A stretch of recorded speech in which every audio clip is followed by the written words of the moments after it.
Sussex's new nightmare. Queen officially put her foot down to remove Meghan and Harry of titles. The Queen had no choice but to strip Meghan Markle and Prince Harry of their honorary titles, a royal commentator claimed in a documentary. Since leaving the royal family last year, the Duke and Duchess of Sussex have carved out new lives for themselves in the US. Their American lifestyle has seen them sign huge deals to produce content for Netflix and Spotify.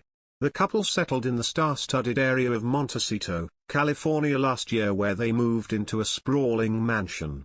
Recently, Meghan, 40, and Harry, 37, also flew to the East Coast as they embarked on a whistle-stop tour of New York City.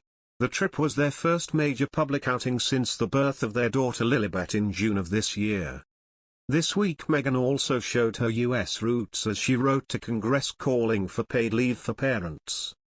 Her letter recalled tough moments from her own childhood as well as speaking about her and Harry's parenting of Lilibet, who is their second child after Archie, too. The letter is the latest example of how the Sussexes have continued to campaign on a variety of issues after parting ways with the royal family. Queen Elizabeth II, apparently exasperated by her grandson's trying to have his cake and eat it too where his duties as a royal are concerned, reportedly issued Prince Harry and Meghan Markle an ultimatum at the epochal Sandringham summit where they hashed out the Megxit details early this year, the Express reports. According to former royal butler Paul Burrell, the Queen's ultimatum insisted to Harry and Meghan that they couldn't have one foot in, one foot out when it came to reaping the benefits of royal life without attending to the myriad responsibilities.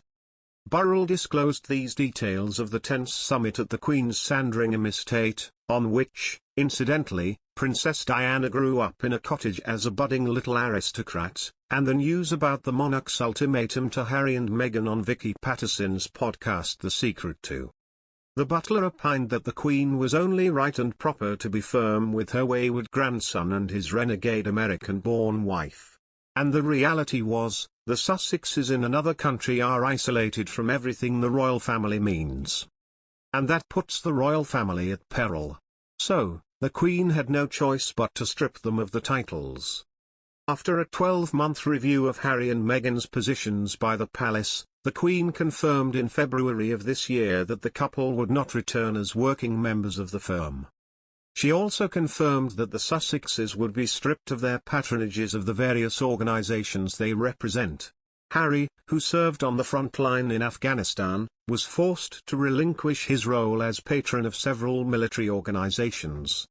He also had to give up his roles as president of the Queen's Commonwealth Trust, patron of the Rugby Football Union and the Rugby Football League, and patron of the London Marathon Charitable Trust. Meghan had to give up her patronages of the Royal National Theatre and the Association of Commonwealth Universities, as well as her role as vice president of the Queen's Commonwealth Trust.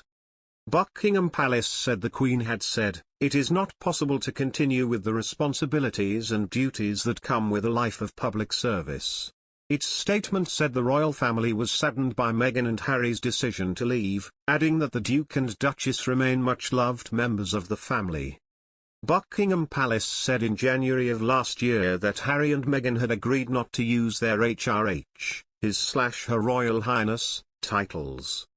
The Queen said that after many months of conversations an agreement had been reached with the Sussexes about their titles and that they would repay £2.4 million of taxpayers' cash for the refurbishment of Frogmore Cottage. The monarch added, "Harry, Meghan and Archie will always be much-loved members of my family. You will always